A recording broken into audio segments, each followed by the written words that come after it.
Hey, j'espère que ça va bien, fans de boxe. J'espère que vous êtes en forme.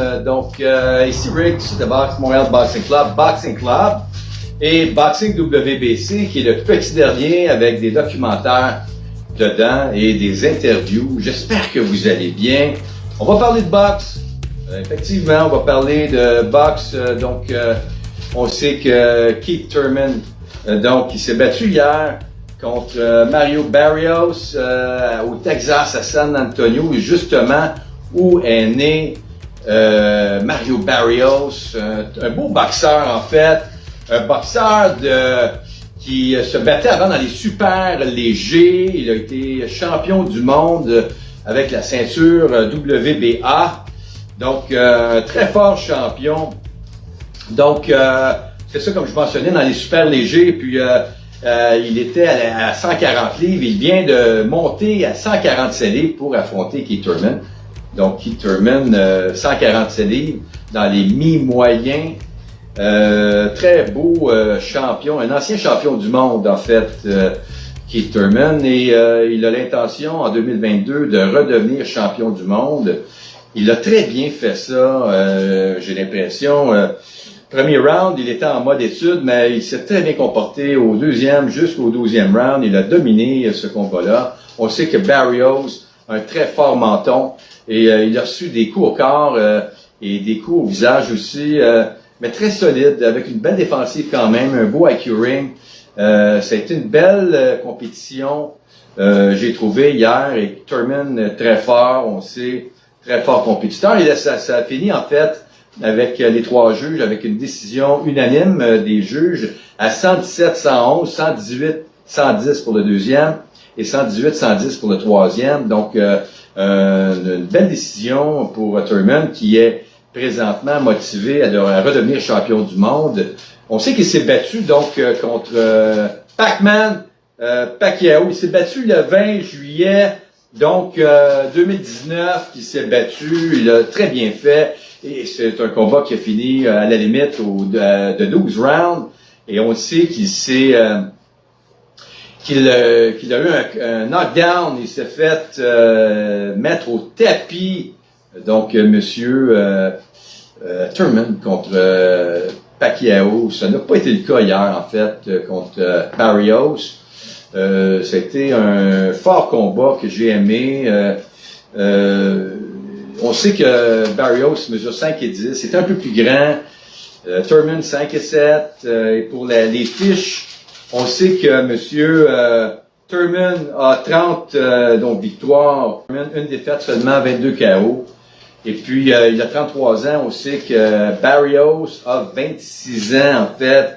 Il a aussi une belle fiche de 26 victoires, 2 défaites seulement et 17 KO. Très belle fiche aussi pour Mario Barrios. J'avais hâte de voir ça. Et moi, je voyais Barrios comme gagnant parce que je savais que Thurman ne s'était pas battu depuis 2 ans et demi, en fait. Le dernier combat qu'il s'est battu, c'était contre Pacquiao. Il ne s'était pas battu après. Donc, à mon avis, je trouvais que c'était un gros risque. Et les spécialistes le mentionnaient aussi que c'était un très gros risque pour Thurman de combattre Barrios. Mais il l'a bien fait. Et puis, il a mentionné qu'il n'était pas si satisfait de son combat, qu'il se donnait une note de moins C ou de plus B, en fait, pour le combat. Il est un peu sévère envers lui-même, mais il désire vraiment redevenir champion du monde, Keith Thurman. Un bel athlète, en fait. Puis en plus, c'est un gars qui est humble. Quand il s'est fait battre contre Manny Pacquiao, il est allé le voir en conférence de presse. Il y avait une conférence de presse entre Pacquiao et des gens. Il y avait des gens autour, et puis il était en arrière, puis il a fait signe. « Hey!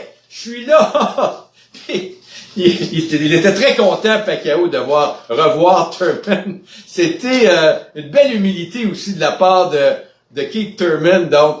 Et aussi, c'est tout à son honneur d'avoir réussi à affronter un des meilleurs combattants de tous les temps, qui est Manny Pacquiao.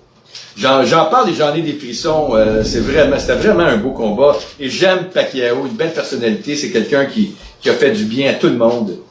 Donc, on sait que Barrios a été ancien champion du monde de la WBA, des super légers. en juin 2021 et il a été considéré aussi en octobre 2021 par The Ring comme un des meilleurs combattants.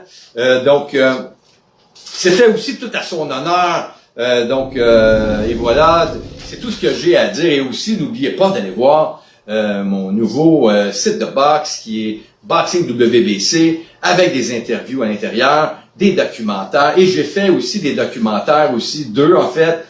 J'ai commencé par Joe Calzaghe et j'en ai fait un autre avec Cus D'Amato qui est l'ancien entraîneur de Mike Tyson qui a inventé le style Peekaboo, en fait, pardon, Bougalou, le Peekaboo. Et c'est un style qui ressemble un petit peu au style qu'empruntait Rocky Marciano ou bien Joe Frazier, toujours avec les bras proches du corps pour protéger les côtes. Il s'en venait un peu de façon très mobile et puis en position défensive. Et après, il arrivait avec des uppercuts, des coups au foie, des coups au corps, des coups retentissants au corps avec des uppercuts extraordinaires. Et il empruntait aussi un peu le style de José Torres avec des uppercuts de style Gazelle Punch. Donc, en se penchant et en se relevant, donc ceci accentue la force de frappe pour l'uppercut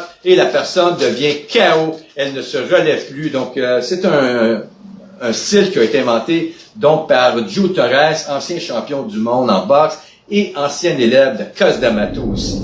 Donc, je n'irai pas trop loin. Faites attention à vous, fans de boxe. J'espère que vous allez bien.